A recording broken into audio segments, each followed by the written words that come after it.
name is Richard Hanrahan, as my dad would say. Me too, what? Richard Hanrahan. Oh, sorry, I should probably explain. My dad was Jabba the Hutt.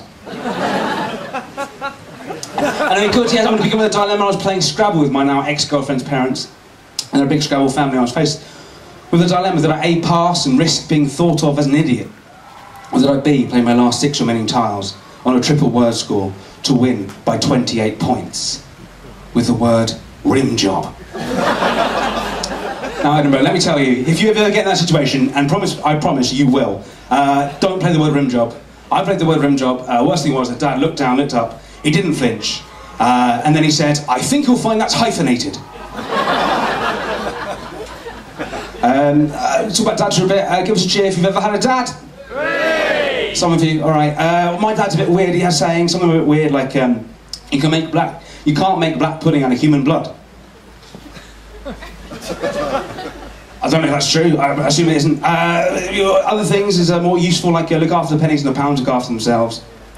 Though do look after the pounds, as they're worth 100 times more than the pennies. Another thing he says is, when the cat's away, you've lost your cat. So let's go look for the cat. I'm going to continue now with my world-famous list of words I would like to change. Thank you. The word palindrome is a word describing a word which can be read the same both forwards and backwards. However, the word palindrome is not a palindrome. I propose to change the word palindrome to palinilap. The word onomatopoeia, which describes a word which is spelled as it sounds, is not spelled as it sounds. I propose to change the word onomatopoeia to OE, spelled O-E. The word acronym I like. However, it should not mean a word form from the listeners of several other words. Acronym is a word of strength. So I propose that it should mean strong strength, as in the man punched him in the face with acronym. There are too many vowels in the word consonants. I propose to change this to consonant. Similarly, there are too many consonants in the word vowel. I propose to change this to OE.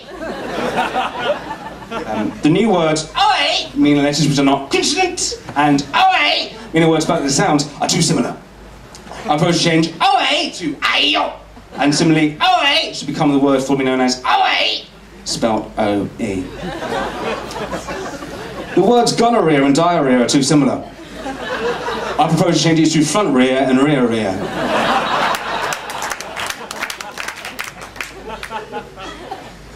Are we a crowd that likes rhetorical questions? I don't know that song. I've got a couple for you. How do you throw away a bin? I genuinely don't know.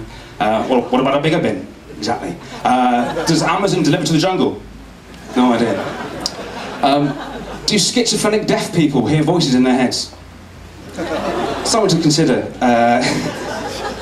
But I used to have a job much to my parents' relief. I used to work for the Chortle brothers in the legal department during their messy breakup. I was in charge of the letters, and I was a correspondent. It was awful work, really, really hard, because all the letters were either addressed to me or to you. Think about it. My dad's got a saying. He says, you can kick dogs because they can't feel pain. Which is, I don't think that's true. But yeah, it always means we have another saying, which is, when the dog's away, Dad's probably kicked the dog to death. So best go check on the cat. Good. I'm gonna finish now with a story. I can't really write for normal people. I'm a bit weird, so I had to make my own genre. Basically, it's erotica for the over 70s. And I've written a book called Withering Tights. You at the front there, Withering Tights. So if you'll indulge me, I'd like to share an extract from that. The bus pulls in at the station, and Angie, groaning slightly, grabbed her bag. She started to wobble her way towards the gaping doors. Angie gave a sly smile to the bus driver. "May I claim a bolt?" said the 72-year-old stunner, as he passed him her senior citizen card. "My, you don't look old enough to carry one of those," he remarked. The bus driver looked up and down her gorgeous frame. "Lovely Zimmer." "They won't last that much longer," he remarked. "If I have my way, I'll rush you off your feet." She giggled, then shat herself a little bit. She blushed, but the bus driver didn't mind. "You are a dirty girl." He closed the door behind her, waited for her to take a seat, and drove off, glancing every so often to the big bus mirror. I don't know what it's called.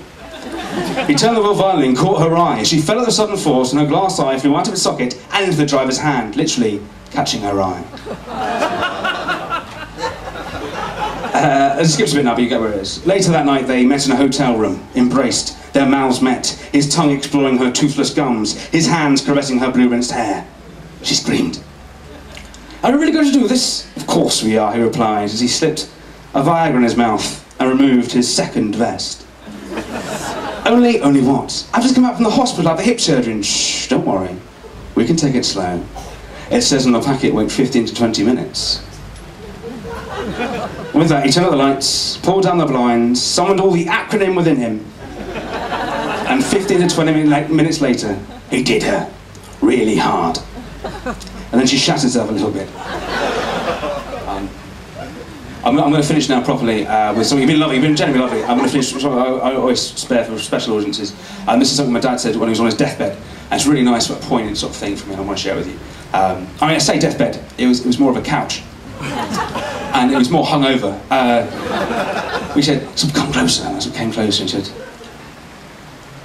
"Give a man a dog, and he'll be happy for a day. But teach a man to dog." Thank you very much.